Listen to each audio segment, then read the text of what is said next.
আসসালামু আলাইকুম। আশা করি সবাই ভালো আছেন। এখন হাউস অফ হারমোনিতে গাট হেলথের জন্য যা আমি রেকমেন্ড করি, আপনারা জানেন যে প্রোবায়োটিক্স, ন্যাচারাল প্রোবায়োটিক্স, সেটা হচ্ছে সাওয়ার ক্রাউট এবং টক দই।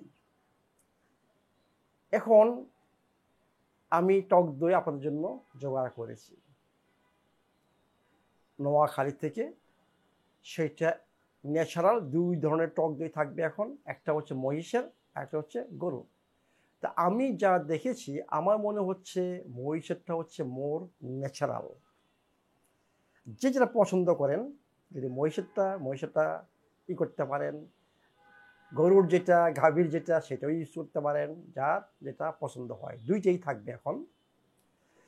এখন আমি বলতেছি কিসের জন্য যে আমি এই স্পেশাল প্রোবায়োটিক বা টক দই রিকমেন্ড করতেছি।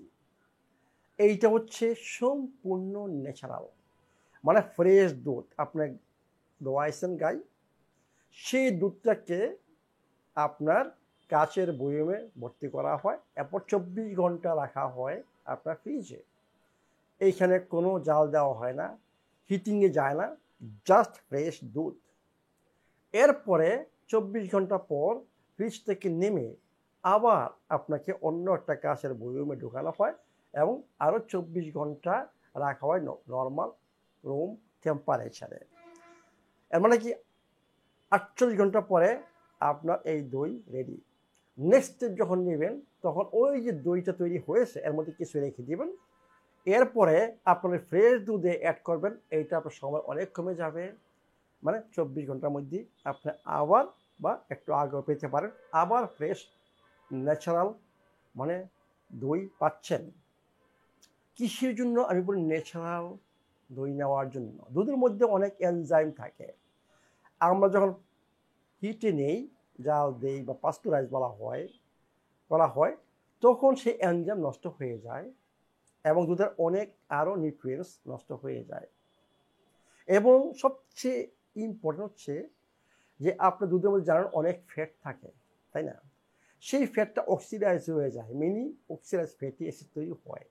সেইটা আমি সবসময় বলি যে অক্সিডাইজ ফুড খাওয়া মানে হচ্ছে আপনার শরীরের ড্যামেজ করতেছেন, আপনার শরীরে প্রচুর পরিমাণ ফ্রি রেডিকেল তৈরি হবে এবং সবচেয়ে ইম্পর্টেন্ট হার্ট ব্লকেজের জন্য যেটা দায়ী কোলেস্টেরল, মানে স্মল পার্টিকেল অফ এলডিএল, সেটা অক্সিডাইজ হবে, সেইটি হচ্ছে ব্লকেজের জন্য দায়ী।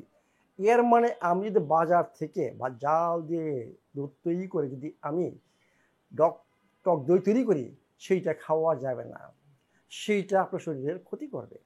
এই জন্য আমি বলি যে অক্সিডাইজ যাতে না হয় এবং প্রচুর পরিমাণ এনজাইম যাতে থাকে, কারণ এনজাইম অন্য একটা জিনিস যেটা আমাদের অত্যন্ত দরকার। যখন আমরা এনজাইম ছাড়া কোনো কিছু খাই সেটাকে বলি ডেড ফুড, মানে মৃত খাবার। সেইটা আমার যে গাট ব্যাকটেরিয়া আছে, সেইটা যে আমাদের গাট ব্যাকটেরিয়া কিন্তু অনেক এনজাইম তৈরি করে। এই এনজাইম যদি বাইরে থেকে বেশি নিতে পারি, সেটা আমার শরীরের জন্য, আমার যে শরীরের যে রিজার্ভ সেটা থাকবে এবং এই এনজাইমটা ওই যে গাটে যে ব্যাকটেরিয়া থাকে, ভালো ব্যাকটেরিয়া, সেগুলোকে স্টিমুলেট করে আরও এনজাইম তৈরি করার জন্য। এই জন্য এই টক দইয়ের মধ্যে পাচ্ছেন আপনারা একটা জিনিস, এনজাইম, প্রচুর পরিমাণে এনজাইম এখানে প্রিজার্ভ হয়ে গেছে। এবং আরেকটা কি পাচ্ছেন? ব্যাকটেরিয়া, মানে দুইটা জিনিস পাচ্ছেন, গুড ব্যাকটেরিয়া এবং এনজাইম। দুইটাই আপনার গাট হেলথকে কী করবে? ইমপ্রুভ করবে।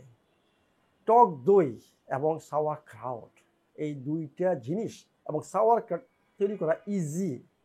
যদি আমাদের হাউস অফ হারমোনিতে গ্রিন ক্যাবেজ থাকে, আমাদের হিমালয়ান পিঙ্ক সল্ট রয়ে গেছে, আপনারা ইজি ওয়ে, এবং গাজর কিছু রয়ে গেছে, আপনাদের একটা ভিডিও রয়ে গেছে কীভাবে ইজি ওয়ে বাসায় সাওয়ার ক্রাউট তৈরি করা যায়। এই দুইটা জিনিস যদি আপনার হাতে থাকে, অ্যাটলিস্ট টক দই যদি হাতে থাকে, আপনাদের গাট হেলথ ইনশাল্লাহ ইমপ্রুভ হবে। কারণ আমি বলি যে গাট হেলথ হচ্ছে প্রথম ব্রেন। আমার সমস্ত বডির সুস্থতা নির্ভর করে গাট হেলথের উপর। এইটা নিয়ে আমি বলবো না, অনেক বলা আছে যে গাট হেলথ যাদের নাই ওদের সুস্থতা ইম্পসিবল। এটি তাহলে আপনারা গাট ইমপ্রুভ করুন। এখন আপনাদের সবসময় আমাদের হাউস অফ হারমোনিতে 2 ধরনের দই থাকবে এই ন্যাচারাল ওয়ে, মানে হয় গরুর গাভীর টক দই আর না হয় মহিষের টক দই। আপনারা প্লিজ মানে যোগাযোগ রাখবেন, এটা সবসময় থাকে না, আমরা ট্রাই করব যত সবসময় থাকে, তবুও ট্রাই করবেন যোগাযোগ রাখার জন্য। যাদের গাটের প্রবলেম, গাট হেলথ নাই, এইটা তাড়াতাড়ি করুন। আর একটা ইম্পর্টেন্ট জিনিস, আমি এই নিয়ে 2-3টা ভিডিও হয়ে গেছে এবং কোরিয়ান সাপ্লাই ওদের নিয়ে একটা ভিডিও করেছি। যাদের ডাইজেশন নাই তারা তাড়াতাড়ি স্লো জুসার এবং ব্লেন্ডার কিনুন, কুবিংসের স্লো জুসার এবং ব্লেন্ডার করেন। এইটা একমাত্র ওয়ে যে আপনার তাড়াতাড়ি সুস্থ হওয়া। কারণ যাদের ডাইজেশন নাই, যাদের শরীরে এনজাইম নাই, যাদের শরীরে আইবিএস আইবিডি বিভিন্ন ধরনের প্রবলেম রয়ে গেছে, গ্যাস, যদি ডাইজেশন না থাকে তাহলে আপনার অ্যাবজর্পশন কোথা থেকে আসবে? যদি অ্যাবজর্পশন না থাকে তাহলে আমার সেল কীভাবে পুষ্টি পাবে, তার কাজটা সে কীভাবে করবে, এনার্জি প্রোডাকশন কীভাবে হবে? ইম্পসিবল। এই যে সুস্থতা হওয়া যদি ব্যাক করতে চান খুব তাড়াতাড়ি স্পিড আপ করতে চান, আপনাদের এই 2টা জিনিস অবশ্যই কিচেনে থাকতে হবে। এবং এখন একটা সুযোগ বেশি থাকবে না, এখন একটা স্পেশাল আপনাদের অফার দেওয়া হচ্ছে যে প্রত্যেকটা আপনার স্লো জুসের সাথে একটা মাল্টি কুকার ফ্রি পাচ্ছেন এবং ব্লেন্ডারের সাথেও একটা মাল্টি কুকার ফ্রি পাচ্ছেন। যাদের আর্থিক সামর্থ্য রয়ে গেছে, 2টা যদি কিনেন, 2টি আপনার দরকার হবে, ব্লেন্ডার স্মুথির জন্য এবং স্লো জুসের জন্য। 2টি দরকার অ্যাকচুয়ালি আপনার শরীরকে সুস্থ করার জন্য। তাহলে 2টা মাল্টি কুকার পাচ্ছেন। এর মানে আপনার কিচেনে অন্য কোনো কিছুর দরকার নেই, শুধু ইলেকট্রিসিটি। আপনার হাঁড়ি পাতিলের দরকার নেই, আপনার এটাকে স্টোভের দরকার নাই, আপনার গ্যাসের দরকার নাই, কোনো দরকার নেই, জাস্ট একটু ইলেকট্রিসিটি হবে এবং এতে করে আপনি আপনার সম্পূর্ণ সুস্থ কিচেন তৈরি করতে পারবেন।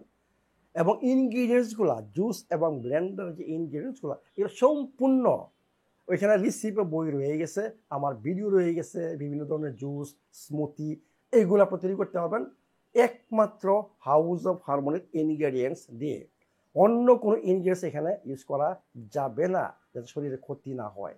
তাহলে আপনাদের যাদের আইবিএস, স্পেশালি আইবিএস, তাদের স্লো জুস আর ব্লেন্ডটা অত্যন্ত ইম্পর্টেন্ট, কারণ আপনাদের ডাইজেশন নাই, যে কোনো খান চলে যায়। এই জন্য যাদের আইবিএস আইবিডি, ওরা স্পেশালি ওদের জন্য আমি রিকমেন্ড করবো স্লো জুসার এবং ব্লেন্ডার। যারা ক্যান্সার পেশেন্ট রয়ে গেছেন, যাদের হার্ট ডিজিজ, যাদের ডায়াবেটিস, কিডনি, ওদের জন্য এই স্লো জুসার এবং ব্লেন্ডার অনেক সাহায্য করবে, আপনার স্পিড আপ, হিলিং সিস্টেমকে স্পিড আপ করবে। এইটা অত্যন্ত একটা ইম্পর্টেন্ট জিনিস। আপনার ট্রাই করেন এইখানে ইনভেস্ট করার জন্য এবং ট্রাই করেন, দেখেন কি পরিবর্তন আপনাদের আসে শরীরে। তাহলে আমি এখন বলতে গেলে বলবো যে সব শরীরকে সুস্থ করতে যা দরকার এখন সব কিছু হাউস অফ হারমোনিতে রয়ে গেছে। ইনগ্রেডিয়েন্টস স্লো জুসারের জন্য, ইনগ্রেডিয়েন্টস ব্লেন্ডারের জন্য, আপনাদের সমস্ত হেলথি মেনু তৈরি করার জন্য এবং শরীরকে সম্পূর্ণ সুস্থ করার জন্য, সুস্থ থাকার জন্য অ্যাডাপ্টোজেন থেকে আরম্ভ করে, তেল থেকে আরম্ভ করে, লবণ থেকে আরম্ভ করে, মধু থেকে আরম্ভ করে সব কিছু রয়েই গেছে। এবং খাবারকে টেস্টি করার জন্য অ্যামাইনোস, পিংস, অনেক কিছু রয়ে গেছে। প্রত্যেকটা জিনিস হচ্ছে এখানে ঔষধ। হাউস অফ হারমোনিতে প্রত্যেকটা জিনিস ঔষধ, নট অনলি খাবার।